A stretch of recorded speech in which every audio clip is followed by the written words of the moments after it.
আপনি গরু ছাগল মহিষ ভেড়া লালন পালন করেন, খামার করে আপনি লাভবান হতে পারছেন না। কিভাবে আপনি লাভবান হতে পারবেন? কারণ বর্তমান প্রচুর পরিমাণ খাবারের দাম। দানাদার খাবার বলেন, খড় বলেন, সব কিছুরই কিন্তু প্রচুর পরিমাণ দাম। তো এত দামের খাবার খাইয়ে খামার করে আমরা কিভাবে লাভবান হতে পারবো?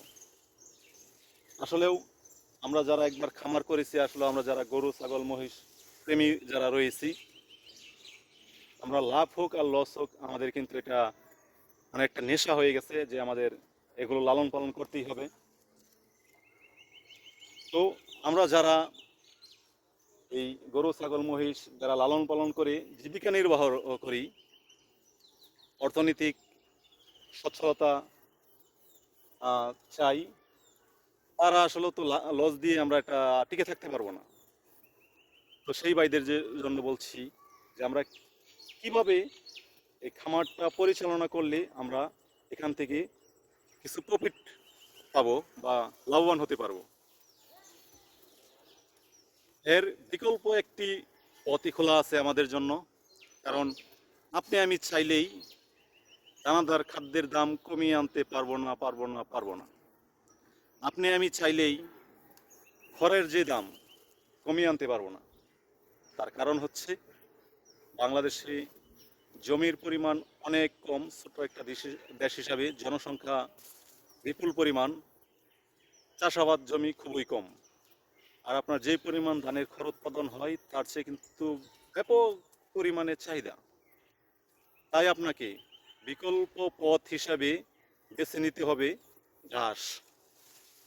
আপনি আপনার জমিতে খড় উৎপাদন করেন বছরে দুইবার। একবারেরটা আপনি শুকিয়ে ঘরে উঠাতে পারেন, আর বুড়ো মৌসুমেরটা অল্প কিছু উঠাতে পারেন, আর বাকিটা কিন্তু নষ্ট হয়ে যায়। তাহলে বছরে একটা জমি থেকে যদি আপনি একবার খড় উৎপাদন করেন, সেখানে আপনি কয়টুকু খড় পাবেন? আপনি একজন খামারি, আপনার প্রতিদিন গবাদি পশুকে খেতে দিতে হবে। আপনার ঘরে খাবার না থাকলেও কিন্তু আপনার গবাদি পশুর খাবার কিন্তু আপনাকে রেডি করে রাখতে হবে। তাহলে আপনার করণীয় হচ্ছে যে আপনি ঘাস চাষ করুন। আপনি যে কয়টা গরু ছাগল মহিষ যারা লালন পালন করে থাকেন, তাদের কি পরিমাণ খাবারের চাহিদা সেটার যোগান আপনার রাখতে হবে। আপনি যদি ঘাস চাষ করেন, এই জার্মান হোয়াইট হাইব্রিড ঘাস, আমি এটির প্রসঙ্গেই বলতে চাচ্ছি যে এটি কিন্তু আপনার বৎসরে মিনিমাম 6 থেকে 7 বার কাটতে পারবেন। তাহলে চিন্তা করেন, যেখানে আপনি বছরে একবার আপনি পান ধানের খড়, আর সেই জমিতে যদি আপনি এই ঘাসটা চাষ করেন, তাহলে আপনার বছরে 6 থেকে 7 বার কিন্তু আপনি এই ঘাসটা অনায়াসে পাবেন।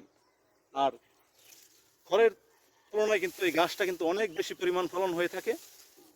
তাই যারা খামারি ভাই আছেন তাদের কিন্তু ভাই ঘাস চাষ করতেই হবে। ঘাসের কোনো বিকল্প নেই। ঘাস যদি আপনার না থাকে, আপনি কিন্তু খামার পরিচালনা করে বিশাল একটা হিমশিম খেয়ে যাবেন।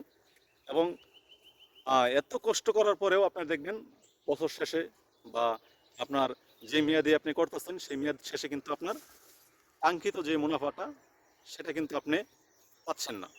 অনেকেই প্রতিনিয়ত নতুন নতুন অনেক খামার হচ্ছে, আবার অনেক খামার বন্ধ হয়ে যাচ্ছে। আসলে এর পিছনে মূল কারণ হচ্ছে যে খাবারের যে পরিমাণ দাম, গবাদি পশু লালন পালন করি তখন কিন্তু সেই খরচ কস্টিং মিটিয়ে কিন্তু প্রফিটটা থাকে না। আর লস দিয়ে কোনো ব্যবসায় চলে না। যারা আপনার বিত্তবান আছে তারা শখের বসে এটা লস দিয়ে পরিচালনা করতে পারবে, সমস্যা নেই। কিন্তু যারা মধ্যবিত্ত, নিম্ন মধ্যবিত্ত, যাদের এটার উপর নির্ভর হয়ে ওদের সংসারটা চলে, তারা কিন্তু লাভ না করতে পারলে এখান থেকে তারা কিন্তু টিকে থাকতে পারে না কখনোই। তাই ভাই, ঘাস চাষ করুন। খাদ্য খরচ কমিয়ে আনার জন্য বিকল্প পথ একটাই, আপনাকে ঘাস চাষ করতেই হবে। আপনি যদি ঘাস চাষ না করে খামার করেন, ভাই আপনি টিকতে পারবেন না। তো এই জার্মান হোয়াইট হাইব্রিড ঘাস চাষ করলে আপনার যেটা হবে, এটা কিন্তু আপনার শুকনো এবং পানি উভয় জমিতে যেহেতু হয়, এই ঘাসটা কখনো মারা যায় না। আপনারা কিন্তু এখান থেকে 12 মাস কিন্তু একটা ফলন পাবেন।